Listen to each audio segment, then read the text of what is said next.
Anyway, I'm joking with you, but I would love to see next week you guys that are in Utah to come and show up and be here. Would be awesome. So, but it's okay if you don't too. So I don't want to pressure anybody to show up to be here. But anyway, hey, I'm excited to get to share some thoughts with you guys and things today. So Kyle looks like he's getting us started, which is great. Well, actually, a few people have, but yeah, if you'll throw in first name, last name, and which office would be awesome.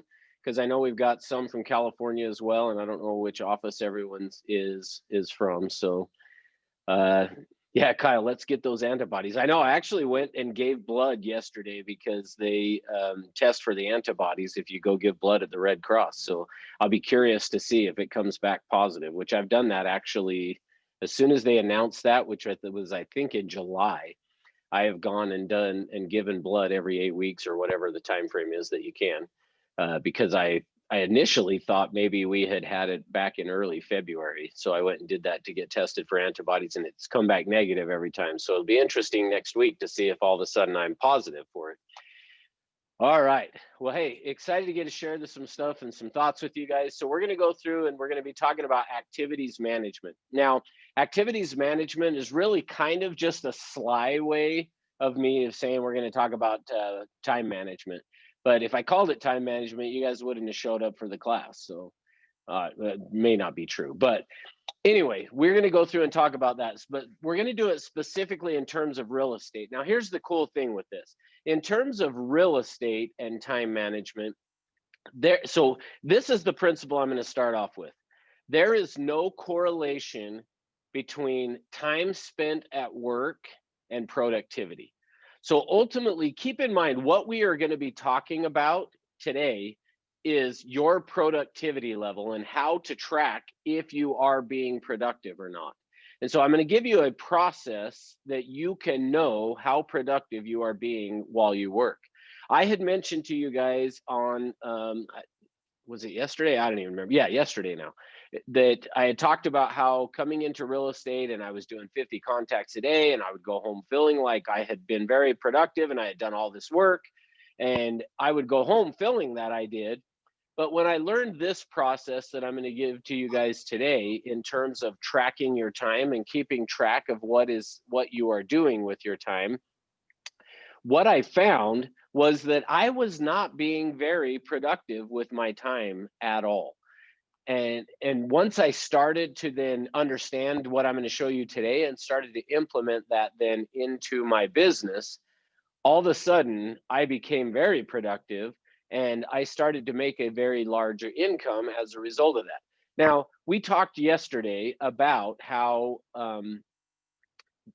the number of contacts you do is a good place to start, but it's not necessarily going to turn into the number of transactions per se. Now, and we talked about Brian Burnett, who will do over 150 transactions. Maybe it's 175 or 200 this year. I don't know how many he's going to end up doing, but he's doing 175 transactions in that ballpark. And yet he only has the same 24 hours in a day that you and I do. And I would argue that he is probably working less hours than many of you are, and yet he's going to be on track to make somewhere between $1.5 and $2 million this year. So how is that possible? Well, it is because of what I said to you. There is not a correlation between time spent at work and productivity. You can be very productive and not necessarily have to work 80, 100 hours a week, which is what we usually think about when we think about productivity that way. All right. So, which I am going to just have you guys, I'm going to mute you. If you want to unmute to say something or raise a hand or whatever, it's totally fine to do that. I'm just going to try to keep the background noise down. So I'm muting, but just because I'm muting everyone right now does not mean you can't unmute and ask a question or share a thought or whatever. So yeah, so thanks, Kelly. If you guys will, just those who have just recently joined, if you will throw in first name and last name and which office you're in would be awesome, so that I have a record of that. Okay, so here we're going to get going with this then on today. So in terms of this, I've got a PowerPoint that I'm going to share with you guys because this is where we're going to start with this to go through and talk about it. So let me get that shared up here. and get my computer set up working the way I need it to here. Okay. So this first thing that you're looking at right here is from C. Northcott Parkinson. Now, I don't expect that you guys are going to know who C. Northcott Parkinson is, but I'll introduce you to who he is and why we're going to talk about him for a minute. C. Northcott Parkinson was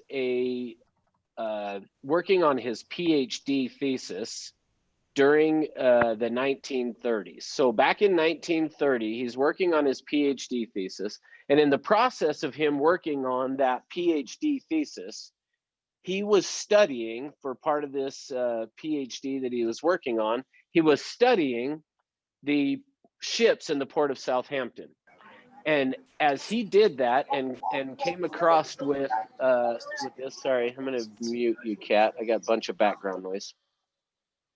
So now, as I said, though, if you had a question, Kat, feel free to unmute again. But we could just hear a bunch of background noise. So work expands to fill the time available for its completion. So Parkinson came up with this, what's now called Parkinson's law of expansion. And where that came from was this study that he was doing as part of his PhD thesis on these ships in the port of Southampton. And what he found was a number of laws. And in some ways, you could look at C. Northcott Parkinson as being kind of the founder or the father of business management. So when you see businesses that go out and hire a business consultant to come and consult them in their business, in essence, C. Northcott Parkinson was kind of the father of that. He was kind of this PhD thesis that he worked on and created, as from what we're going to talk about today, is really kind of the basis that led to business consulting or business management in terms of helping businesses to do better. Well, what he found was these number of laws. And the first one we're going to talk about is work expands to fill the time available for its completion. So if you're taking notes, this is a good one to have down, because as I said, and we talked about yesterday, and I showed you that activities phase and then the contacts phase, the appointments phase, and the transactions phase. Well, essentially when we talk about that activities phase and we talk about this, work expands so as to fill the time available for its completion, that is what we're talking about, is we will move from that contacts phase or the appointments phase back to the activities phase as a way for work to expand to fill the time available. So what it means is this: if when we say work expands to fill the time available for its completion, what it means is if I decided I was going to show up to the office today and be here from 8 a.m. until 5:30 p.m., work will expand so as to fill that time so that I feel like I worked and am busy during that time. You are guilty of that just as much as I am guilty of that if you're not managing. So any of us that don't manage it, that is what's going to happen. Work will expand so as to fill the time available for its completion. Let me actually even just put that to you in another way. I actually just got off a call with all the managers that what actually happened, I probably should look and make sure none of them are on here before I say what I'm going to say. Although it's too late now, I guess I got to say it anyway, even if they are on here. All right, there's none. But what happened was this, was we were having a discussion with the managers about some onboarding things and trying to improve the experience for agents that join the company. Well, work expands to fill the time available for its completion. At the start of the call, it was said, well, we're only going to have until this time for this call. Well, what happens then is people will bring up questions or, hey, I've got this thing that I've noticed that I'm frustrated with, as a way to derail off of like the, for lack of a better way of saying it, your responsibility. So if you will pay attention in meetings and things that you go to, that's what will happen. Is there's a certain amount of time allotted for that meeting to take place. And this is what Parkinson actually found, is they would have these meetings and there would be a certain amount of time available. Well, what happens then is conversations go out down these rabbit holes, and really we don't even consciously necessarily know we're doing it, But what will happen is then we go down these rabbit holes as a way of filling the time available for the meeting so as to not have to take any responsibility, is a lot of what happens. Well, we do that when it comes to our real estate career and our work as well, is work expands to fill the time available for its completion. So that's the first principle that he did. Now, where that came from was this. So what you're looking at here is from the Royal Navy. So he was doing this in the port of Southampton. And what he found was this. So remember, this is 1930. So if you look there at 1914, the number of ships that they had in commission was 62. In 1928, they had 20 ships in commission.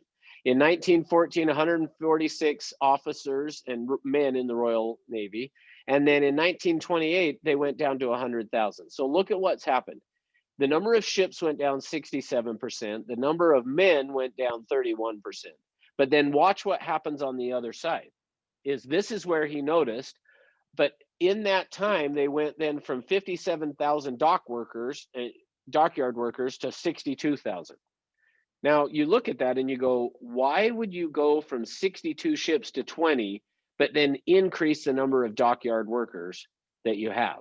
Well, somebody might argue, well, they still probably had the other ships. They just weren't in commission and they had to service them. Yeah, maybe that is it. I don't know. But the number of dockyard workers went up 9%. Now, here's where things get interesting. The dockyard officials and clerks increased by 40%. And then the officials, basically the uppermost level of the Navy, increased by 78%. So the ships are down 67%, but the top level of management goes up 80%. Now, we would look at that and sometimes wonder, well, what created that? What would have caused that to happen? And what it is tied to exactly what we were just talking about, is the the work expands so as to fill the time available for its completion. That's what happened. Is essentially any business, if it is not carefully managed, that will happen. It will become top heavy. If you watch any business out there, what will happen over time, and actually even the perfect example is, again, from this call that I was on. Where the conversation led to is, we need to create a way on the website for blah, blah, blah, blah, blah, blah, blah. Well, this didn't happen on the call, but essentially what usually will happen is that somebody will then make a recommendation. Well, we ought to go out and hire somebody to come in and be responsible for that task. And so then you go and hire somebody to be responsible for a task that really might not make any impact on the business. And so I'm just talking in general about how it works in terms of business management and things, not necessarily for your real estate career, but it does apply, meaning you will find busy work to keep you available, or to keep you busy, in order to not do the things that make a big impact in your business. All right, next. The second one is, and again, if you guys have questions, feel free to unmute and interrupt me. If you just unmute, I may just think, oh, they just unmuted, and I'll mute you. But so if you have a question, interrupt me as well. All right, the next one that Parkinson figured out is, as he was studying their meetings that they had, what he noticed was this: time spent on any item of the agenda will be in inverse proportion to its importance. So we're talking about it here in terms of a meeting, an agenda item, an agenda for a meeting. But the same thing applies to you in your real estate career, and I'll show you what I mean by that. And so for us, how it relates to us is the time that we spend on tasks that we do in real estate, and we're going to talk about those tasks in a minute, but the time that we spend on those tasks will be in inverse proportion to its importance. So what he found is, in their meetings that they would have, is that they would put together an agenda. And actually, if you watch this when you go to meetings, you will see this happen over and over and over again. But what happens is, he noticed that they would put together an agenda and they would put it in inverse proportion to its importance, meaning they would start with the least important things first and put the most important things at the end. And the reason that they did that is because, well, actually, let me back up. I'm not going to tell you why yet. I first got to share something else with you, and then we'll get to the why of it. But that same thing applies to you and I. Our day that we're going to work on, we will tend to put the schedule together in inverse importance to proportion to its importance. So when I showed you guys, I think it was yesterday, maybe it was Tuesday, but when I showed you guys this, it was Tuesday. I showed you guys the schedule. You will notice that I put the most important things first in your day: the reading, the exercise, the morning ascent, the prospecting. All of those things were the most important things. But what we will tend to do is do that in inverse proportion to its importance. We'll work on the least important things first. All right, so as an example of that, oh, actually, nope, there's one other thing, then I'll get to the example. This is, you guys have all heard of the 80-20 rule, I'm sure. What you may not know is that that was discovered, or at least this guy gets the credit for it. His name was Vilfredo Pareto. So it's really the Pareto Principle. And this guy's name was, he was an Italian economist. His name was Vilfredo Pareto. And what he found is he was studying the factories in Italy. He noticed that 80% of the production would come out of 20% of the factories, and 20% of the production would come out of 80% of the factories. So essentially what he found, which for you and I, is that 80% of our time is going to be spent on activities that make a 20% contribution to our business, and that 20% of our times is going to be spent on activities that make an 80% contribution to our business. So if you look at this little chart that I created and put up here, what that's showing is these blue bars are the activities that we would do. This red line is the time that we spend on those activities. And what you'll notice is if these two bars, this is the 20%, that adds to 80% of your business, but we spend 20% of our time, or very little of our time, on those two activities. And look how much time then is spent on these activities. See, we spend the most amount of time on the least important things.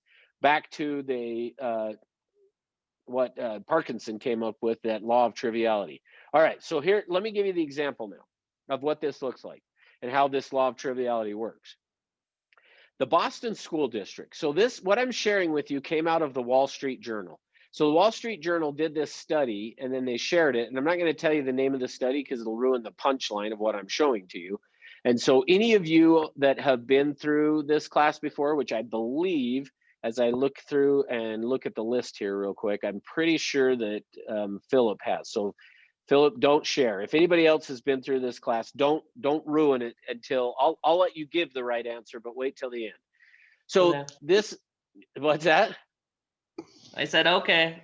Yeah, so I'll let you give the punchline, but you wait and let them kind of struggle through it for a minute.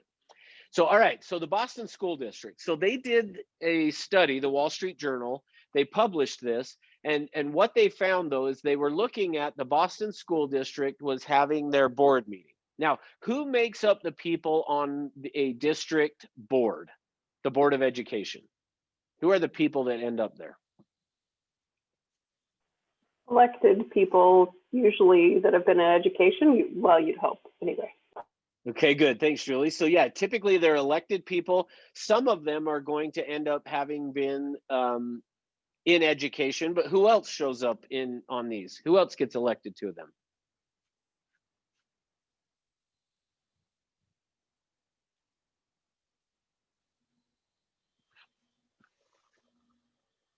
Nobody? Sometimes parents, maybe?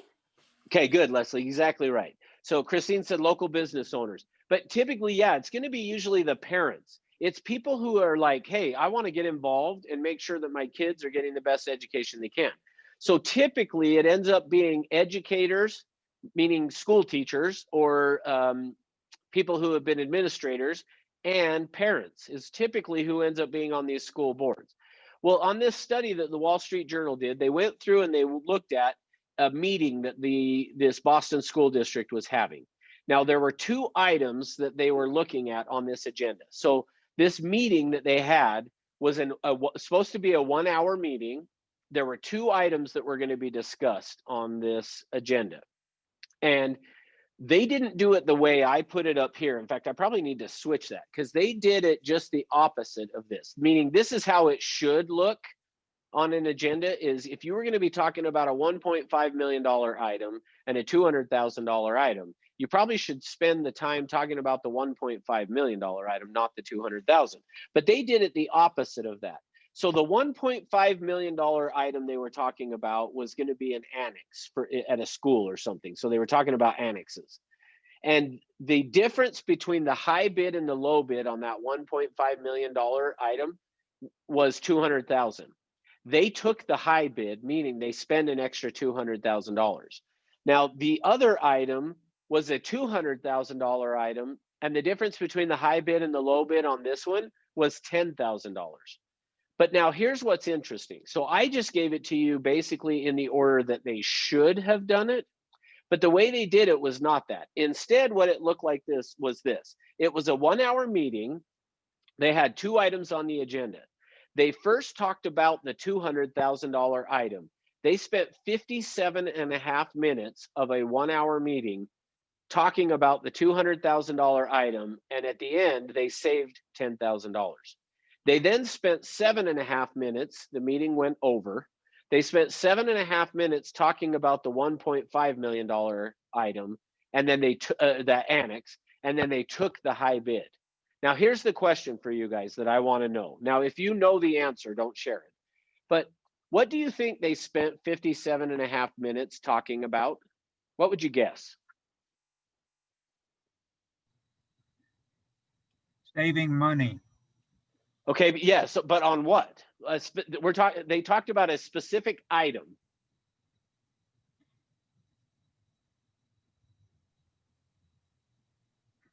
No, I'm just saying how to save money on that $200,000 item.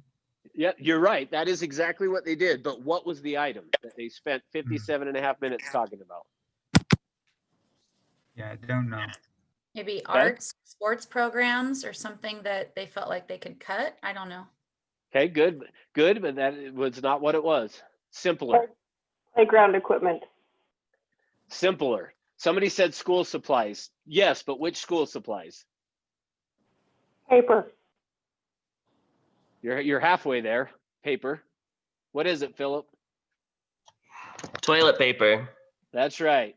They spent 57.5 minutes talking about what kind of toilet paper should be in the bathrooms at the schools. 57.5 minutes discussing what kind of toilet paper they should have in the stalls at the restrooms.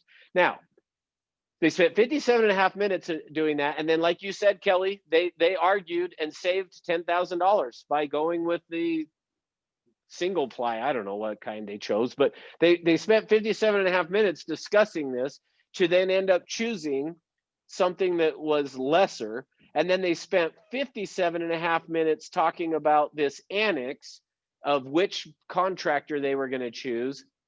And they ended up choosing the one that was the high bid. So they spent an extra $200,000. Now, here's the question for you. Why did that happen? Now, and before you answer, let me just set it up again.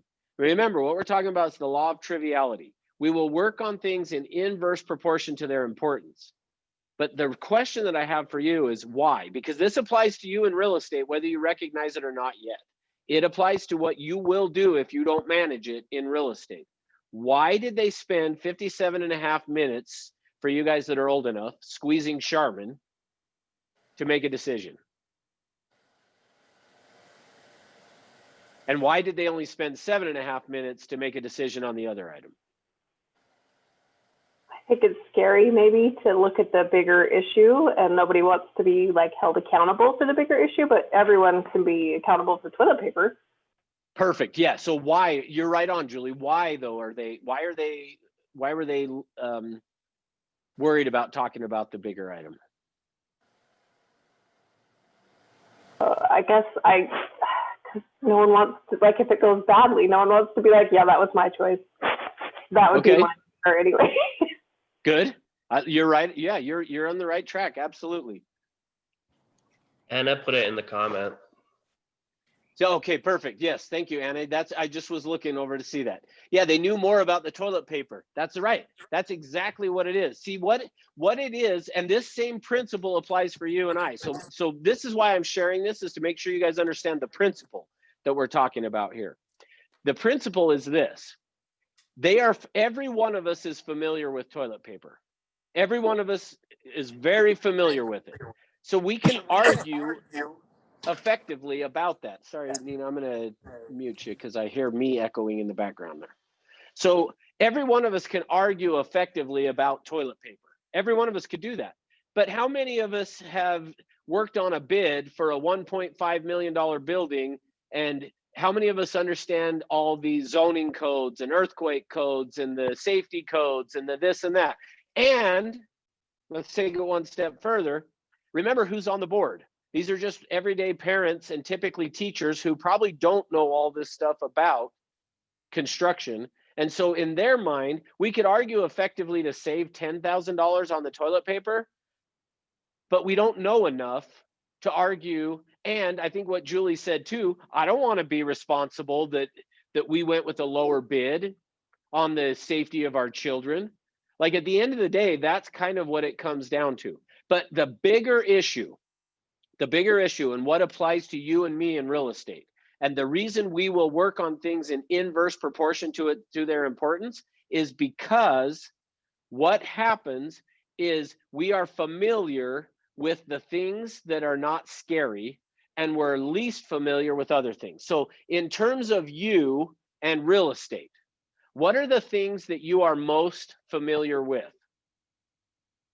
What are the things that are not scary for you? And for you guys that are new agents, what are the things that you could do in real estate that don't scare you?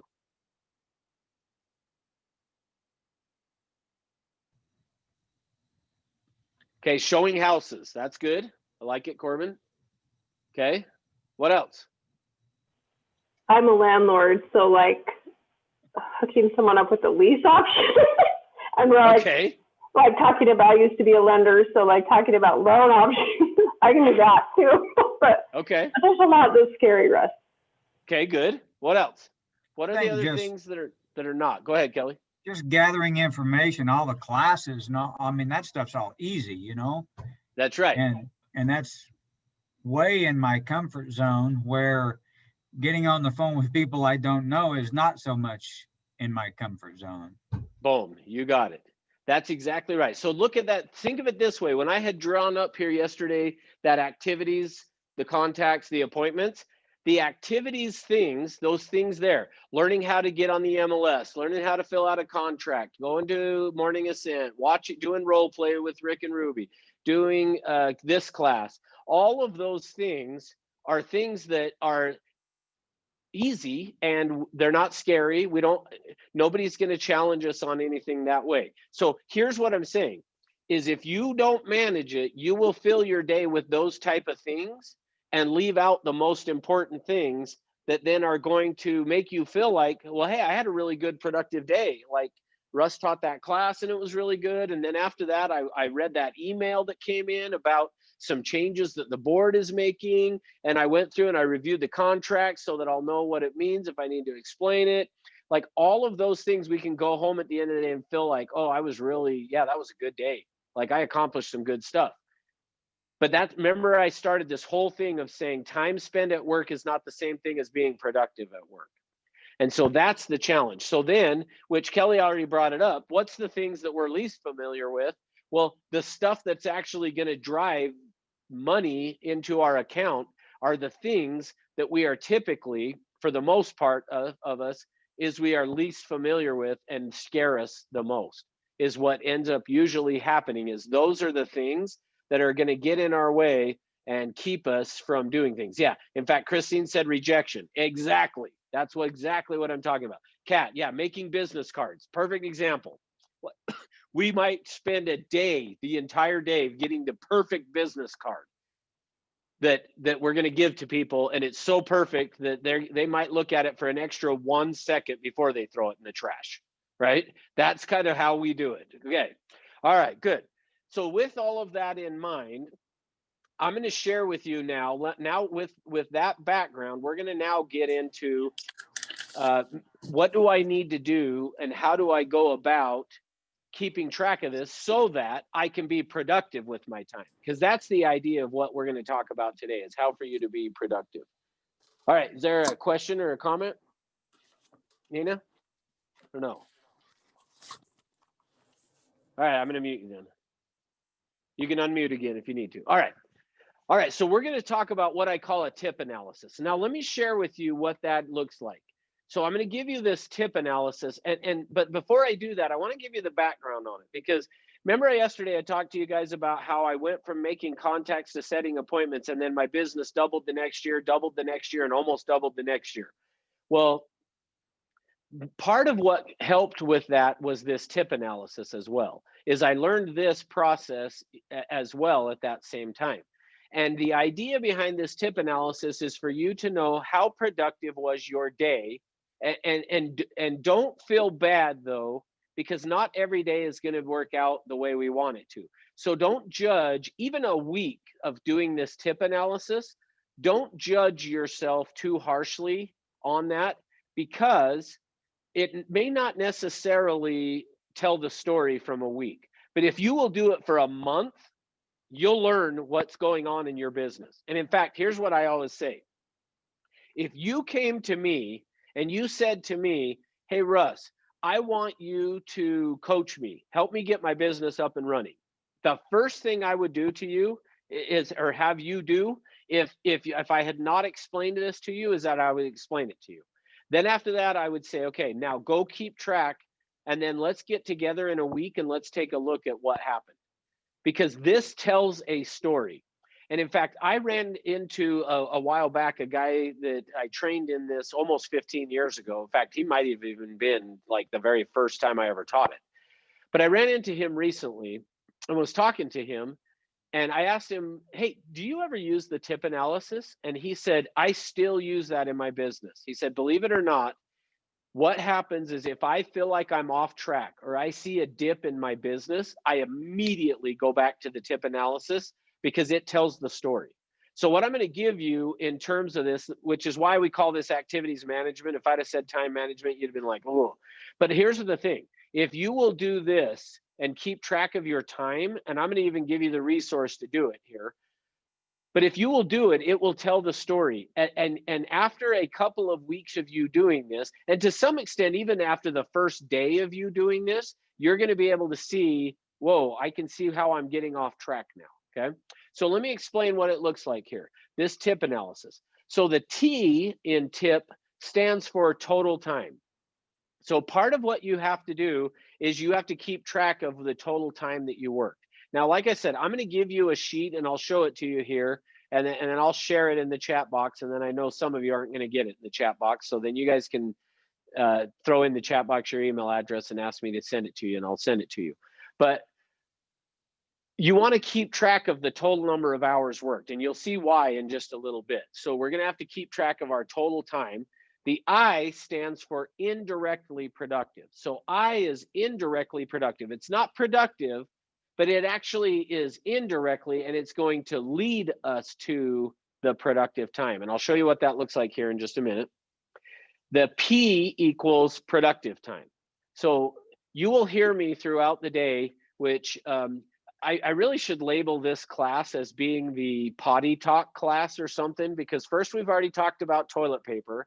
Now you're gonna hear me throughout the rest of the class from now on talking about P time, which I'm referring to productive time when I say P time.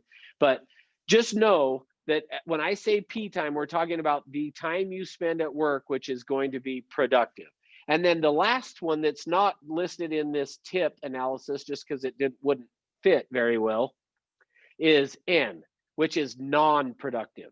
And there's actually one other one that I'm not really going to refer to, but it would be counterproductive. It would be CP, counterproductive. There are some things that we do that end up being counterproductive, but I'm not going to worry about that right now. Meaning, if I was coaching you and we were getting deep into this tip analysis, I would then say, okay, yeah, let's go through and let's talk about the non-productive things to see if some of them are actually counterproductive. But for the sake of what we're talking about today, I don't think we necessarily need to do that. All right, so with that, we are going to, let me quit the screen share here. Get back to just so you can see me. Okay, and I'm going to start writing on the board now for you as well. So we are going to go through and talk about that. So the T is the total time, I is indirectly productive, and P is productive time. Now, so let's go through and let's talk about what falls into the productive category first. So we're going to go through and I'm just going to put up here productive. Okay. Now, if you stop and think about the things that we do in real estate and the time that we spend in real estate, what would you say? There's only a handful of things, but and some of this is going to be a little bit counterintuitive, meaning it's going to be the opposite of what you think. But what would you say are the productive things that we can do in this business? And if I'm thinking, if I'm remembering right, there's 5. There might be 6, but I think there's 5 things that we can do that would be considered productive. So what do you think? Furthering your education, developing yourself. Okay, actually interesting. Thanks, Jesse. So I'm going to throw up here. In fact, I'm going to go from just writing productive to I, and then I'm going to put over here N as well, the non-productive. So now, before I tell you which category that fits into, let me explain something. Non-productive is not the same thing as not important. And you're going to hear me say that over and over again, because I want to make sure you guys are really, really, really clear. Non-productive does not mean not important. There are non-productive things that we have to do that are important. And attending this class falls under non-productive. So don't everybody hang up and leave the class. But technically, you being here in class is non-productive. So if you are tracking your time, you would classify the however long we end up being here, hour and a half, 2 hours, as non-productive. Now, somebody else, Kyle, threw in the chat box closing. Yeah, closings are going to be that. Now, to actually interesting on this, Kyle, the guy that trained me in this, when he trained me on it, he actually trained it as the closing would fall in under the non-productive time, because it's all already, everything's already over at that point, essentially. Which, as I've spent years looking at it and thinking about it, I disagree. So that's why I'm throwing it over here under this productive is closings. So attending a closing, productive, good. Kat said calling SOI. Okay, good. So calling your SOI actually is going to go under the indirectly productive category. So I'm going to put SOI under indirectly productive. Let's see. Leslie says lead follow-up. Lead follow-up goes under indirectly. I'm just going to put it as LFU, although maybe that's not such a good way to do it. Lead follow-up. But lead follow-up is going to be indirectly productive. So Batsuk says scheduling. Good catch there. What's that? Good catch. I know. As I wrote it, I'm like, oh, I don't know. All right, but you know what it means. FU is follow-up. Appointments, set appointments. Okay, good. Setting appointment. I'm just going to write that one as prospecting. And that goes under indirectly productive, not productive. Okay, Kyle said negotiating contracts. Good. So I'm going to put that in here. I'm just going to put negotiating here. Negotiating would be productive. Good. What else would be?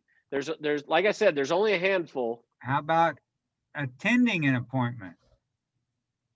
Okay, good. So I'm going to put up here, let's see.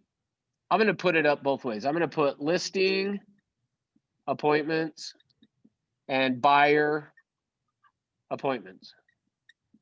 Good. What else?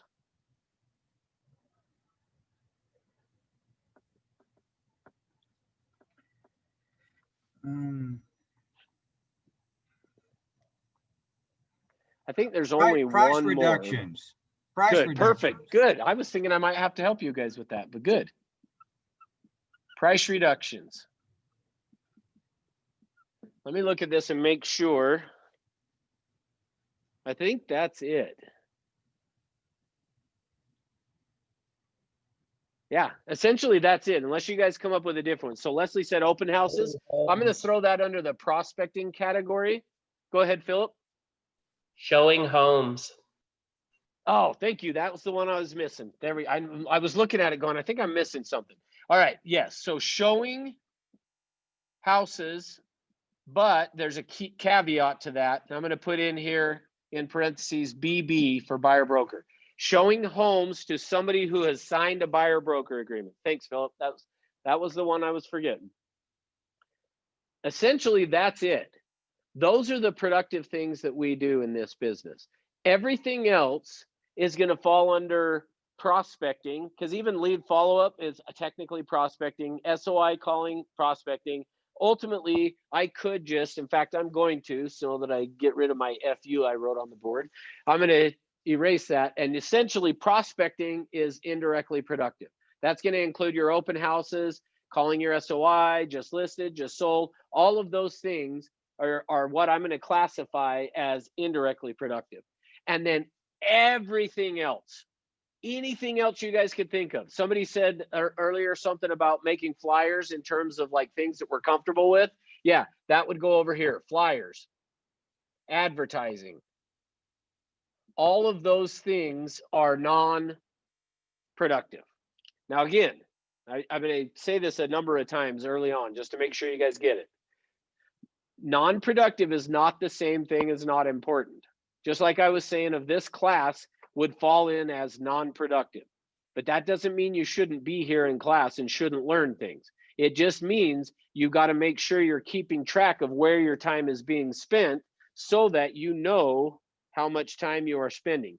And sorry, I just noticed my computer, the battery was almost dead, so I'm making sure I'm plugged in. Okay. So ultimately, these are the productive things that we can do. Now here's the question for you. What do these have in common? What does closings, negotiating contracts, buying appointments, listing appointments, price reductions, showing houses, what do those have in common? They can lead to a sale. Okay, They good. lead to money. For sure, absolutely. What else? Deal directly with the clients.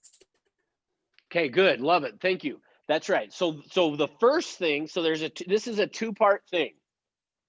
Notice that every one of these things, we are typically, now over the years, this negotiating one has become less and less in person.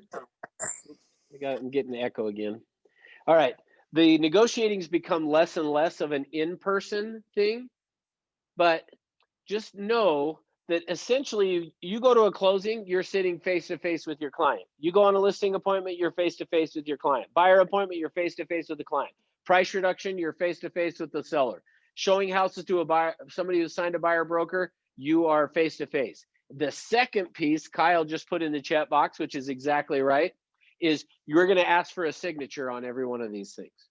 So the two things that the productive things that you do in this business, so of everything that you do, the two things that are in common to productivity is we're face-to-face generally, like I said, on the negotiations to some extent we're doing through dot loop and things now, but we are typically face-to-face in a selling situation.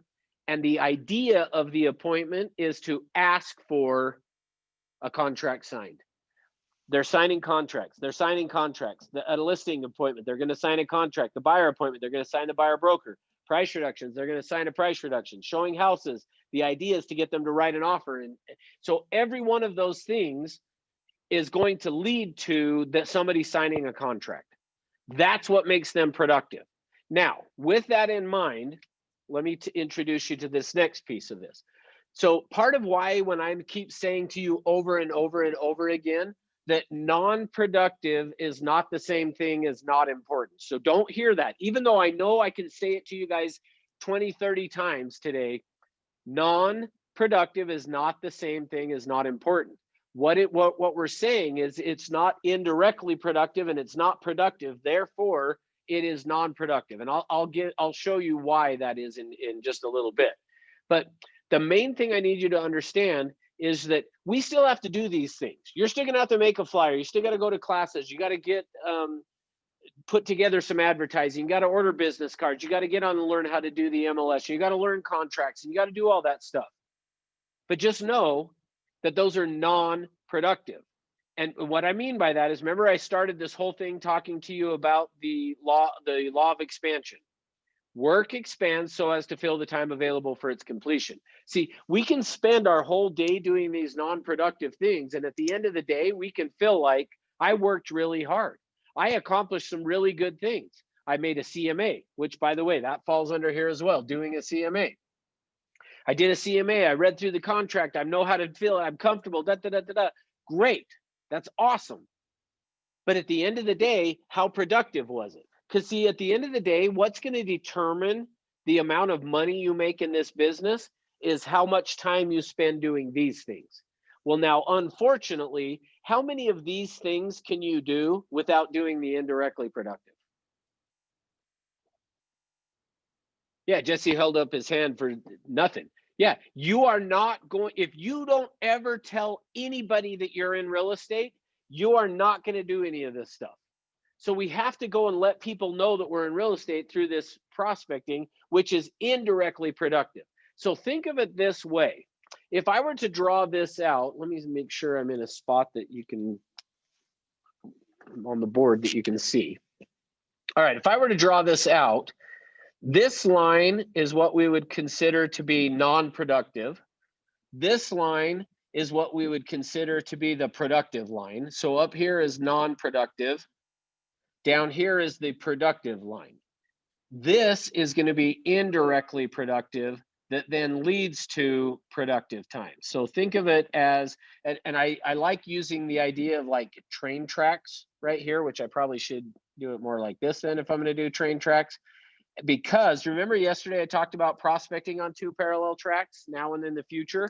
Well, that's why I like to use this. So this line right here is indirectly productive. It takes us in the general direction of productive time, but it's not necessarily right on that productive line. So if I were to chart it out, this is what that would look like. And then I told you guys earlier about counterproductive. Well, going this direction would be the counterproductive, but we're not going to spend any time beyond what I just said on it. That's what it looks like. Now, with that being said, let me introduce, and hopefully this will help you understand, when I'm talking about non-productive, I'm not saying that it's not important. And hopefully this proves it to you based on what I'm going to show you right now. Of agents, if you were to go out and survey agents, which I have actually spent, the last 15 years, I have spent 10 of those years, I was very, very deeply involved in some of the agents and looking at this and tracking it. So because of that, this is what I have learned. For most agents that I would classify as being productive agents. So we're talking about productive, not top producer, but a productive, seasoned agent who you would probably look at and say, yeah, I would love to make the kind of income that they're making.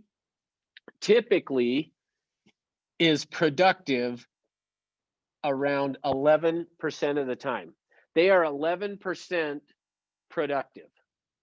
Now, the top agents, so we talked about Brian Burnett. Now, I have not specifically asked him or tracked this with him, but here's what I do know though. So I don't know specifically for some of these top agents right today, but in the past, as I tracked them, what I found is typically a top producing agent. So agents that are making $5, $6, $7 million a year, $2 million a year are typically only 33% productive.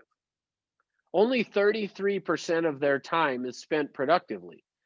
Now remember I said to you guys, time spent at work is not the same thing as being productive. Well, this is what we're talking about. See, you could be very, very productive and not necessarily spend a ton of hours working based upon what I just said to you. Because if a top agent who's making, you know, $1 million a year is only 33% of their time spent doing this stuff, the productive things, that it would allow then for, there must be a way that we can be very productive with our time and still accomplish these other things. Okay. Now, with that in mind, let me introduce you to the next piece of this. So the next part of this is going to look something like this. If you were to work an entire year and you were to keep track of every activity that you do, which is why we call this class activities management. If you were to work for an entire year and you tracked every single day that you worked, every activity that you did, and then you classified it as either productive, indirectly productive, or non-productive, and at the end of the year, you took your income that you made and divided it into the number of hours you spent doing this stuff, what would you guess your income, your dollars per hour, even though we don't get paid per hour, if you were to look at it though, and you had to guess, and you just said, okay, I made $150,000 or $250,000, and I spent X number of hours doing this kind of stuff throughout the year, how much per hour do you think you're going to end up making? Minimum, I'd say 100. Okay. It's going to be higher than that.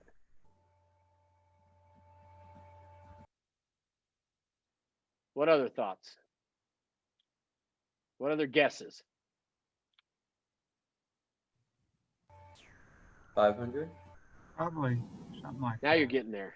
Yeah, Yeah, Kyle said 1,000. Good. Yeah, typically what it's going to look like is somewhere between, now, and this could vary a little, but it's going to be somewhere between $500 an hour to $1,000 an hour is what your income would look like. If you just said at the end of the year, I made $250,000 and I spent X number of hours doing this, when you divided the hours into the income, you're going to find that you make between $500 to $1,000 an hour, and maybe even more than that. So the reason why that range is so big is because it just depends on the price range. Meaning, I might do, if just using average sales prices, if I used Utah's number and I went out and did 10 transactions, and in California's numbers I did 10 transactions, the average sales price is so much higher that I would, in the same number of hours worked, I'm going to make more money in California than I do in Utah, just specifically because of that. Now, I'm also going to pay more taxes and have a higher house payment and blah, blah, blah, blah, all that, right?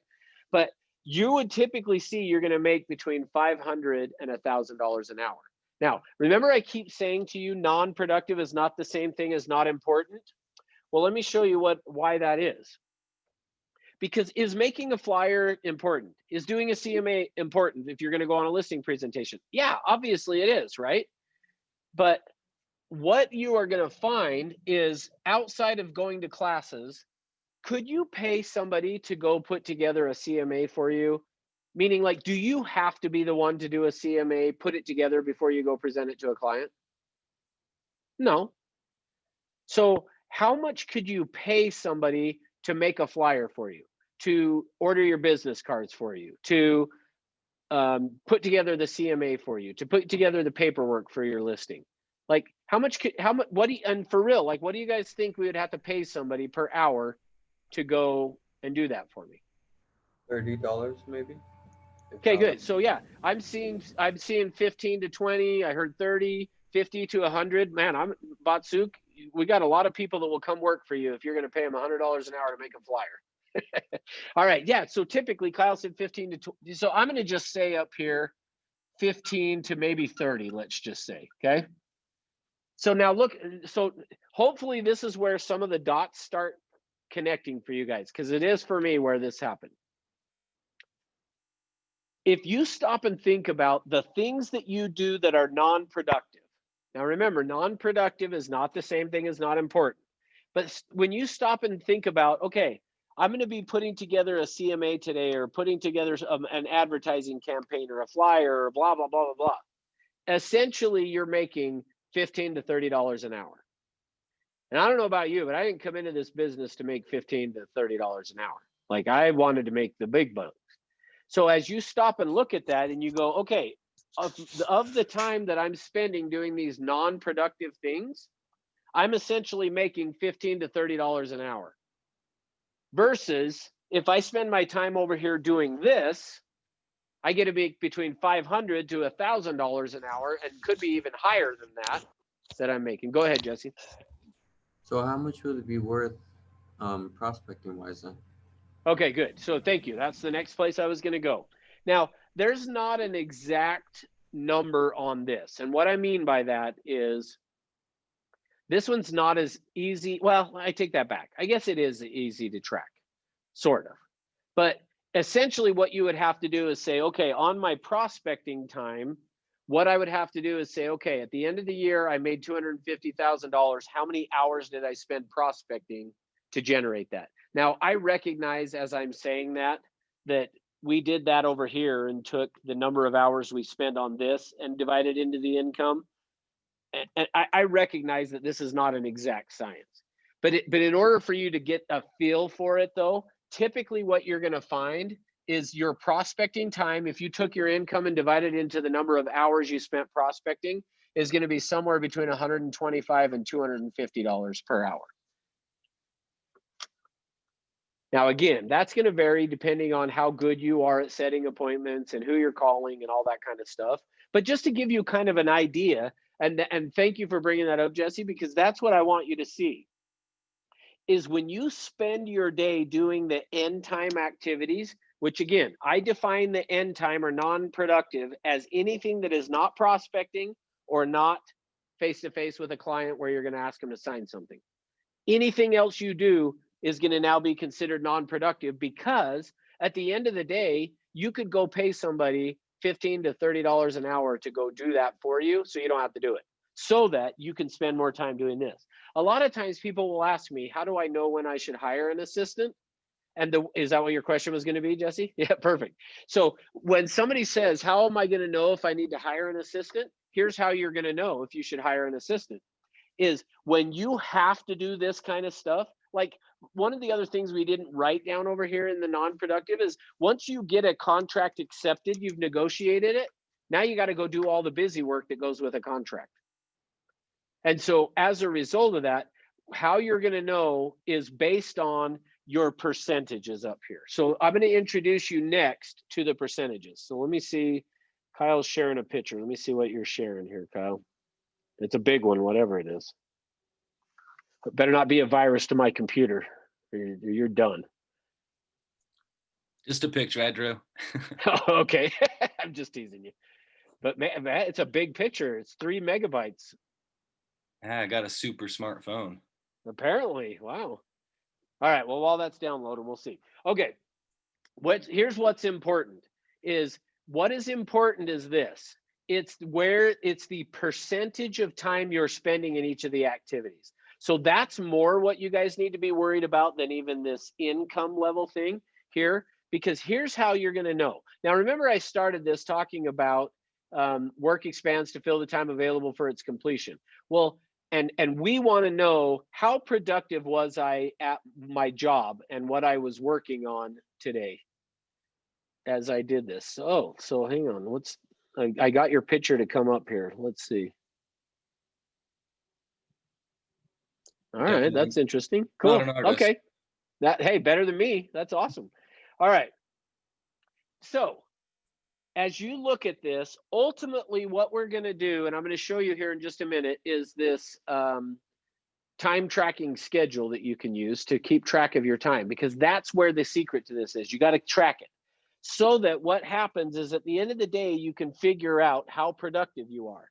Well, we already discussed, if I'm a brand new agent, if I got my license today, am I going to have any of these things lined up under the productive?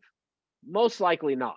Right? Most likely I'm not. Now, there may be a few people that hit the ground with, hey, I got a listing that they were waiting for me to get my license. Okay, that's more the exception than the rule, though.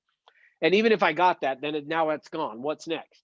Well, so because of that, I'm not going to really have a whole lot here that I can do. So as a result, I need to spend my time doing this. And so if you think about it, the way that Jesse asked the question, if you will stop and think about it from the standpoint of, I can make $500 to $1,000 an hour or more, or I can make 125 to 250 or more, or I can do 15 to 30. Well, clearly I want to spend my time doing this. All of us want that, right? That's where we want to spend our time. But since I can't because I don't have any, well, then my next best option is to spend my time prospecting, because that's where I'm going to make the income next highest. And if I can't do that, then I guess I better go get a job. Is really, at the end of the day, that's how you probably ought to approach it. If I can't do this, I should go get a job where somebody's actually going to pay me. Because here's the bad news. For now, while you're doing this kind of stuff, when you're doing these things, sitting in class today, hate to break it to you, and I hope I don't lose anybody from the class after I tell you this, I'm not sending you a Venmo after today of money for attending my class. Doesn't work that way. So at the end of the day, you're not getting paid anything to do this non-productive stuff. So here's where I'm going with it for you guys, is this. Ultimately, what you should be concerned with is tracking and making sure that you are putting these two together. So that's what we care about, is our indirectly. I'm going to be curious, Kyle, to see how you add this to your little tree that you did. But productive versus indirectly productive on there. What matters is this. He said it's a river. I love it. Oh, that was a river. That wasn't a tree. So I apologize. Okay. All right. Here's the key thing. Your time that you spend on it. Now, remember, I said one day is not going to tell the whole story. One day is not going to tell the whole story. Instead, you got to track this for a while. After a week, it'll start to tell the story. But even with that being said, one day is going to give you an idea at least on this, okay?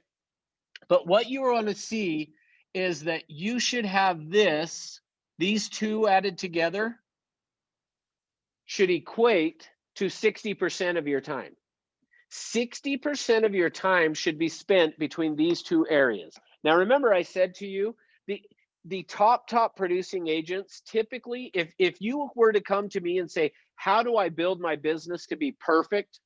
If you had a perfect business, you would spend 33% of your time doing this, actually 33% of your time doing this, and 33% of your time doing this. Because remember, non-productive is not the same thing as not important.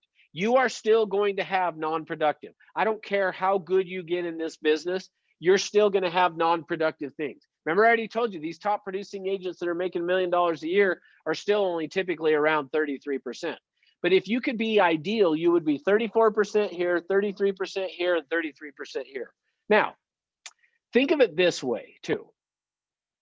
Ultimately, remember yesterday I said to you guys, you're going to start over here, be buyer heavy, and slowly work this way to where you're going to become listing heavy, is going to be a normal process through this. That is what it typically is going to look like. Well, keep in mind that as we talk about that, and similar to that, the objective for me ultimately should be something that probably is even somewhat like this, of I'm going to start buyer heavy. I'm going to slowly work to being listing heavy. Then the next step is I'm going to create a team. Once I get good at doing buyers and good at doing listings, and you can be the example, then you could start a team to where what you end up doing is creating and hiring people. And this is where Jesse asked, your first hire is going to be somebody to come in and take care of this stuff here. Well, then as you create a team, ultimately your next objective would be hiring people to come in and do this stuff for you. Then once you've done that, then your next hire is going to be somebody. So they call this person in real estate today, they call them an ISA, an inside sales agent, or an internet sales agent, one of the two. So you hire somebody here. Then the next hire is going to be that you hire somebody to go do this for you, a buyer's agent to go out and show properties for you. Then your next hire after that is that person takes on the buyer appointments as well. Sorry. Then you hire somebody to go do listings for you as well. Pretty soon, ultimately, if you were to ask me to design the perfect ideal career for you, this is what it would look like. I spend all day, every day going to closings. Like if I could have for me the perfect career, it for me would be, I would just get up in the morning and I'd go from one closing to the next, to the next, to the next, to the next. See, ultimately think of it that way. That's kind of your down the road goal should be, I want to build my real estate career to the point that eventually my job is to go show up to closings. And then even, I guess after that, I even hire somebody to go do that. And now I'm just sitting on the beach and cash. And in fact, I think Kyle earlier said cashing checks or something. Yeah, that's ultimately where I want to get to, is that I just am cashing the checks. Now, I have not seen, I'm not saying it's not possible, but I have not seen anybody get to that point where they just, all they do is go to closings. I have not seen that yet. But I have, and we actually do have an agent here in the Union Park office, the main office in Salt Lake, that he got to the point where he actually was to the point where he essentially is just going to closings because he had hired somebody to even go on those listing appointments for him. He had built his team out that way. All right. Questions, comments before I go to the next step? All right, I'm going to mute you, Christine, if that's all right, just because I'm getting some background noise there. So you feel free to unmute if you have questions. All right. Go ahead. Yeah, Jesse. Carla had a question. She put it in the chat. Oh, how did I miss it? She was asking what's underneath the classes in the end section. Oh, yeah. So flyers, advertising, CMAs, basically, Carla, it's just anything that's not prospecting or these items over here, closing, negotiating, listing appointment, buyer appointment, price reductions, anything that's not that is end time, non-productive. Okay. All right. So my objective then is, I feel like I'm forgetting something to tell you guys that that's why I was hoping under asking you to ask question. Go ahead, Jesse. Didn't you say you were going to show us how to track that, or was that later? Yeah, no, that's the next place I'm going, but I'm wanting to make sure I've covered everything else first. All right, let me just look at this for a sec to make sure I'm not missing anything. Okay, I know I said this, but I'm just going to make sure. So as you track your time, your objective every day should be to have indirectly productive or productive added together equals 60. Now, and I think this might have been what I wanted to make sure I said, is because we can't control this, really, we have to rely on the prospecting to get us there. So early on, as a newer agent, and when I showed you the schedule, you've got to schedule out your prospecting time, and because the prospecting is what leads to the closings. So now, oh, this is what it was. Thanks. So here's what it was. If you will track your time and you came to me and said, remember I said this tells the story. In terms of this telling the story, what I mean by that is, if you were to track your time and you came to me, so since your picture's on the screen, Jesse, I'm going to pick on you. If you came to me and said, Russ, help me figure out what's going on with my business. So I'm going to give you guys how to know what's working with your business or not working with your business. Is, yes, Carly, you're right on. Work on skill set is what I'm going to go to right now. Is if you came to me and said, okay, Russ, I've got 60% of my time spent between indirectly productive and productive, because remember, productive is going on these appointments. You came to me and said, okay, I'm at 60% at least of this, and I'm not getting any deals. Help me figure out what's going on. Well, then one of two things is happening. Either number one, you're lying, meaning you say you're prospecting when you're not, is what I have found. Or what Carla just said, you got to work on your skill set. We got to figure out what's going on in your skill set, which is why I said to you guys, if you asked me to coach you, the first thing I'm going to tell you to do, you need to go track your time. And we're not going to have a discussion about anything else until you do that, because I can't really help you. Now, that's not totally true, meaning I will come and listen to your prospect and some of those things as well. But ultimately, I want to see, where are you spending your time? What is taking place with your time? Where is it going, so that I can see how to help you? Because typically what I'm going to notice, if the first thing we notice is that you're spending 10% or 20% of your time between indirectly and productive, meaning you're spent 80% of your time doing it in non-productive things, which again is what typically most agents do. If you truly tracked most agents, and I'm not talking about with our company, I'm talking about in general across the board, if you tracked, what you would find is they spend 80% of their time non-productive, 20% between indirectly productive and productive. That's not going to work. You have to be tracking it to see this. Now, in the event that you are doing that and not getting things, here's what I have found. Remember yesterday I finished the day talking about there's only 5 ways in the English language that you can ask for an appointment. And it's what time, which time, how soon, when, and where. Well, what I have found is if you are prospecting, if you're putting the time into prospecting and you're not getting appointments, it is because you're not asking for the appointment. Remember I said you're going to typically have to ask 3 to 5 times?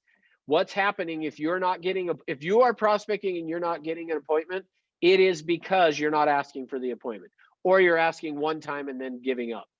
That's what's happening.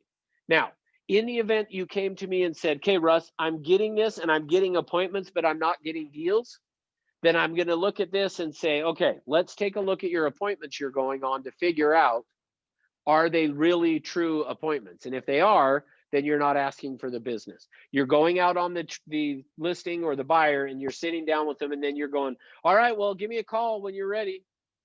Like that's not closing, okay? So that's how this works. So we got to track our time on this. All right, so now with that, so now let's go to, I'm going to upload to the chat box, and I apologize. I really should have actually sent this out with to you guys yesterday, but I spaced it. All right, where is it at? Right there. Okay. So for you guys that can't get it, if you will put in your email address in the chat box, I will send it to you. But let me show you what it looks like here. In fact, I'll pull it up on I'm going to share my screen to show you. Oh, oops, I got to open it first.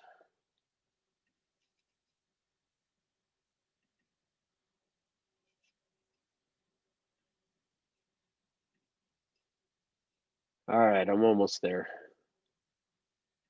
Here we go. All right. So this is what it looks like. Now, so let me explain to you and tell you real quick about how this, I mentioned to you guys that this along with setting appointments totally changed my career. And here's why. So the idea of this is a daily work tracker. You can put in the date up here. What your commitment is for the day is, total today's commitments could be a number of contacts, could be a number of appointments, whatever it is. And then the date. Then you'll notice it starts at 7:30. Now, I'm going to scroll down here so you can see this off to the side here. I put this on here. One of my mantras that I live by is power comes out of telling the truth.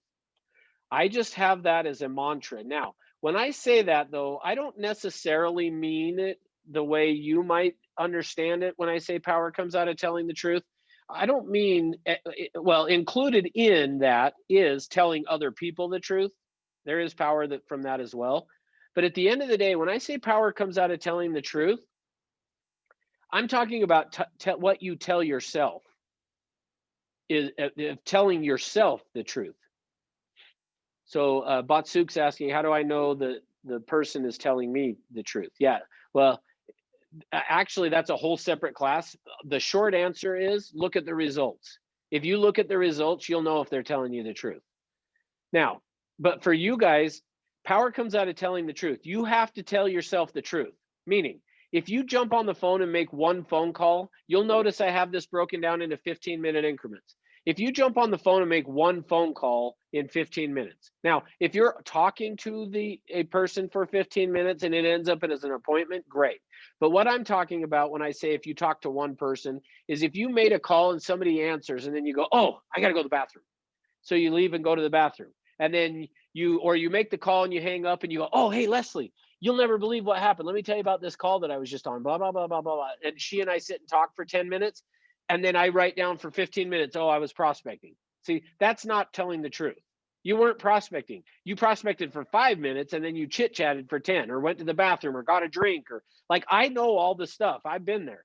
When it's time to prospect, it's amazing how we got to go to the bathroom or how thirsty we all of a sudden get, or I'm hungry or like all of that. Yeah, see, Kelly, you get it. I know. All right.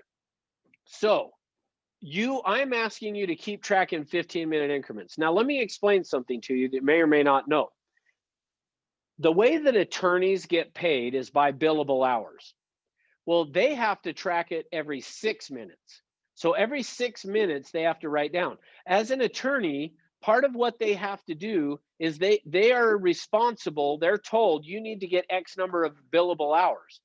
Well, the problem with that, and why I'm glad we're not attorneys, or maybe we should set it up this way for you guys, I don't know. But for them, they have to track it every 6 minutes. And at the end of the day, they need to have come up with 8 hours or 6 hours or whatever. So they have an assigned a number of hours, of billable hours that they need to be able to bill to their clients.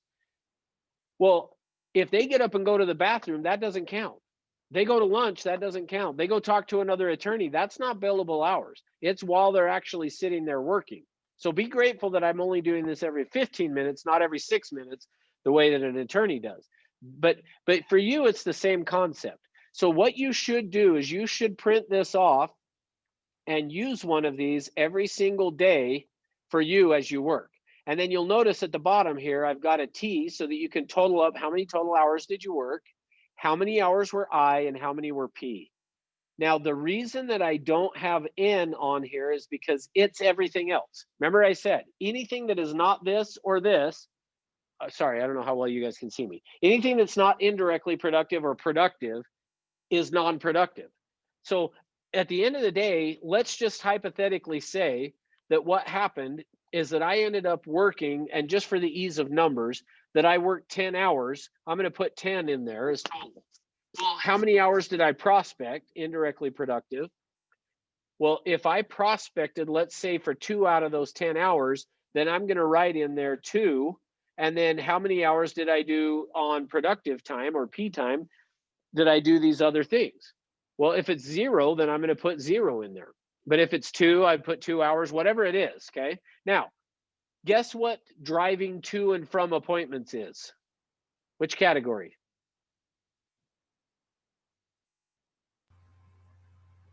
N, not productive.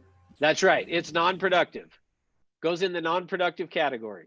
So when you're traveling to and from appointments, you're going to go now to non-productive. See, part of this is where this is so magical. Like, honestly, I'm like, I teach this and very few people really are going to go do it. That's the frustration for me, is this is such a powerful tool for you guys, but most of you are probably not going to go do it, unfortunately. But I tell you what, it will get you going. At least for me, it did. So I'm going to share with you how that worked.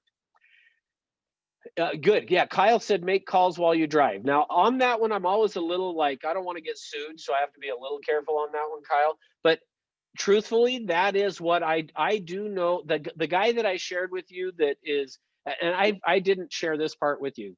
The guy that I said I trained in this 15 years ago, he and I went to lunch about a year and a half ago, something like that. And I asked him how business was going, and he told me he's making about $600,000 a year. For him, Kyle, he makes his SOI calls while he is driving to and from appointments, so that exactly what you're saying, he can count it as indirectly productive. Now, so if you get in a crash on it and die, don't sue me. Well, I guess if you die, you won't sue me anyway, but don't sue me, because my answer for you is don't make calls while you're driving. All right, I won't. All right, I won't sue you either. Okay, thanks. All right. So you're going to write this in. So let me show you how I did this. Is for me, when I did this, I would show up. Remember, I told you I started showing up at the office at 7:30, which this form that is created was for me, like meaning this was what I used. So it's not like a company, hey, let's make it fancy. This is just what I came up with. And for me, I told you guys, I started typically around 7:30. So 7:30 in the morning, I would go in and then I would do whatever. If I was getting the for sale by owners and the expireds, I wrote down get for sale by owners and expireds. And then over here, I just put an N. Then at 7:45, if I was still doing that, I would just put same N.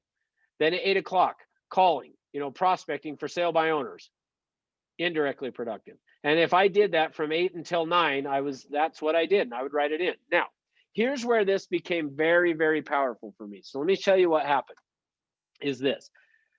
I had gotten a new listing over a weekend, came back into the office. I got ready to make my calls and stuff like that. And I think if I remember right, I had actually even started making my calls. Well, about 8:30 hits, and I know that the title company that's next door to my office, which for you guys, I would say it as the escrow office, but in Utah, we do it all at title. Title takes care of everything. So, but to keep it relevant, I went over to the escrow office, but for Utah, the title company. And Jeff was there, my escrow officer. Well, Jeff and I had become good friends. He and I started into real estate about the same time. So we had been a couple.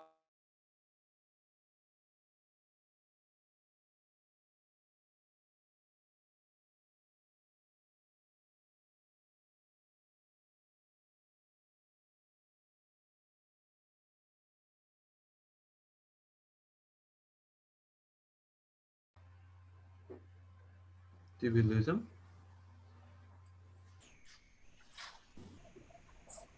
I think we lost him. Yeah. I think you're right.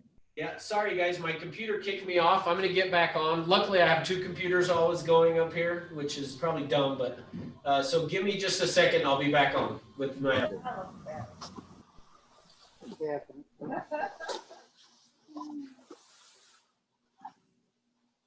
All right, I'm back. You guys hear me okay? Yep. Yeah. Probably two. Okay, good. All right. I don't know what happened there, but it kicked me off. All right. So I went over to Jeff's office, and as I'm over there at Jeff's office, what ended up happening? Did I lose you again? You guys still there? Or did I lose you? We're here. We're here. Okay. Okay, cool. Okay, sorry. It just kind of, the other computer then went blank on me. I'm like, oh, okay. So I went over to Jeff's office, and as I go over there to give him the order, I just said, hey, I don't know if it was baseball, football, basketball, whatever. I was like, hey, how'd your games go for his son? And he starts telling me about how his games went. And then he said, how did your games go? And I'm telling him how our games went. And we sat and talked and we talked and we talked and we talked. Now, here's how I did it. Is back then, which the good news is it's even easier now, but back then I had a watch that the watch that I used was an Ironman triathlete watch, and it had a timer on it that you could set it so that it would beep every 15 seconds. So minutes. Every 15 minutes, it would then all of a sudden beep, beep, beep, beep, beep, beep, beep, beep, beep, beep, beep, beep. In fact, the agents in my office hated me while I was doing this, although they must have got used to it because they quit complaining. But like every 15 minutes, they'd hear beep, beep, beep, beep, beep, beep, beep, beep, beep, and I would then reset my watch for the next 15 minutes. And every time my watch went off, I would stop and write it down. Well, I didn't take the form with me over to talk to Jeff. I probably should have, because it would have changed this. But I went over to Jeff's office, and I'm sitting there just talking to him. Well, my watch beeps and I'd reset. It would beep and I'd reset. Well, after I got up and left and I'm walking back to my office, my watch beeped. In fact, I know exactly where I was at in the office when this happened, because not within a minute after that, this would totally change my life. But my watch beeped and I reset it. I walked into my office within, probably 20 seconds, actually. I sat down and pulled out this daily work tracker and was like, okay, I got to write down what I did. Now, here's the interesting thing. I went over there, let's just hypothetically say at 8:30. So at 8:30, I had not filled in anything. So now I've got to fill in from 8:30 until what time it is. And I turn and I look at my watch. It was now 10:30. I had spent 2 hours over talking to Jeff. So I had to write in here, order PR, talk to Jeff, talk to Jeff, talk to Jeff, talk to Jeff, talk to Jeff, talk to Jeff, talk to Jeff, talk to Jeff, talk to Jeff. And then I had to write off to the side, in. And when I did that, guys, all of a sudden it just like hit me of like, I just spent 2 hours of what should have been indirectly productive time being non-productive. And actually, you could maybe even argue counterproductive, although I wouldn't say it was counter, but it was non-productive. And for me, that day changed my whole approach to real estate, because as much as I like Jeff, and we are still friends today, and this was over 20 years ago that this happened. So Jeff and I are still friends today. But when I looked at that, I was like, do I really want to spend 2 hours of my day just over talking to Jeff? And I was like, no. Like I would rather get done, like what I would rather do, like as much as I love Jeff, here's what I'd rather do. I would rather have gotten my job done for the day, clocked out, been done working, and then Jeff and I gone golfing or something. Like that's probably what I should have done.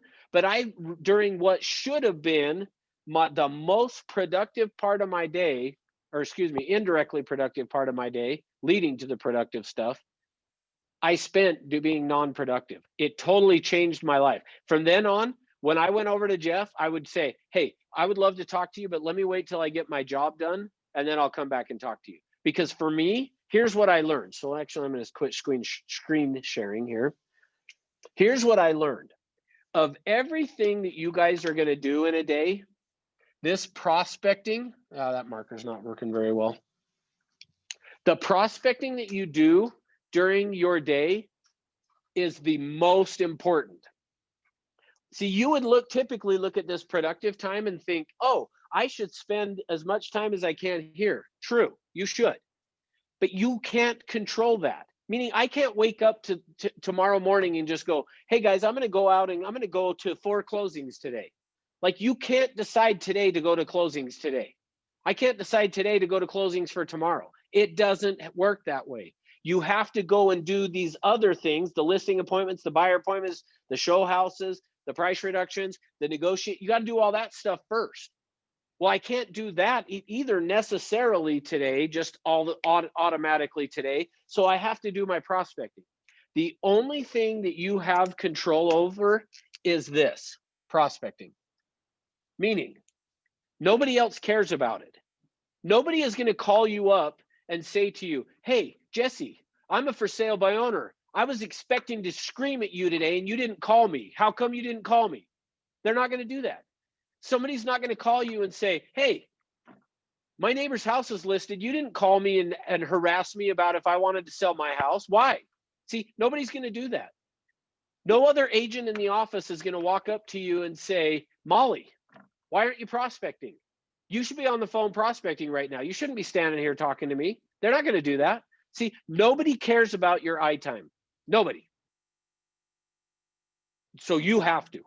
You have to make the decision of I am going to schedule this and I'm going to get it in my schedule and I'm going to make sure that when I fill out this sheet at the end of the day, when I put down my total time, that I'm going to make sure that between indirectly productive and productive time is going to equate to 60% of my business. See, you'll notice I have not said one thing to you guys about a number of hours you should work because there is no correlation between productivity and hours. Now, that's not 100% true, meaning you couldn't decide, well, I'm going to work 1 hour a day in real estate and I'll just make sure that it's prospecting or an appointment. And then that way I'm at 100% every day.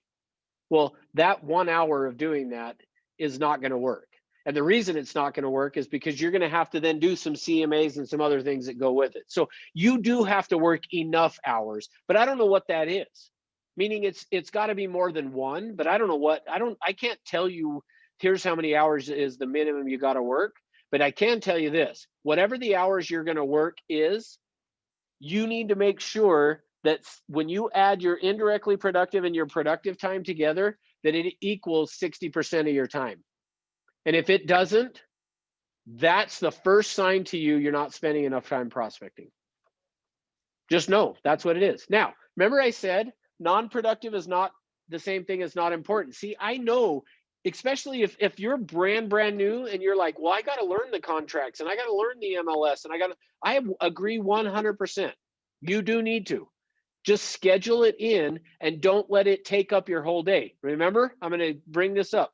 Work expands to fill the time available for its completion, and we will tend to work on the least important things first and the most important things last and least. So don't let that be you. Instead, schedule in, hey, I'm going to spend an hour working on the MLS. Notice, I've given you 40% of your time, almost half. 40% of your time I'm allowing to be done non-productively, and to tell you that that's okay.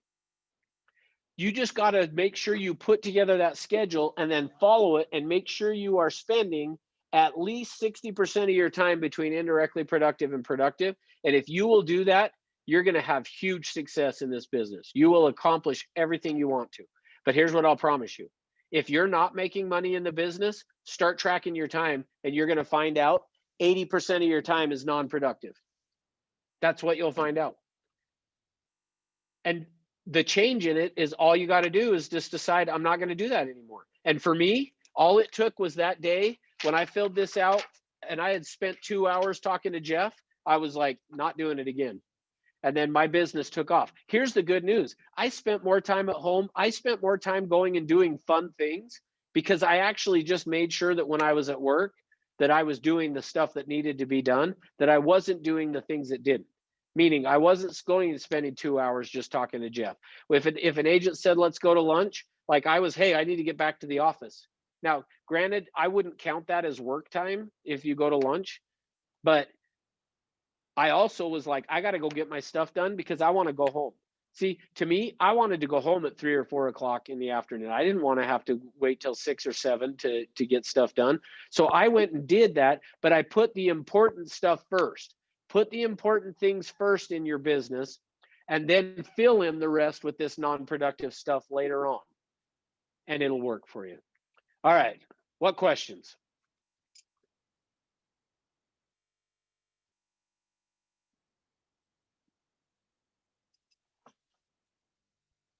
None, huh?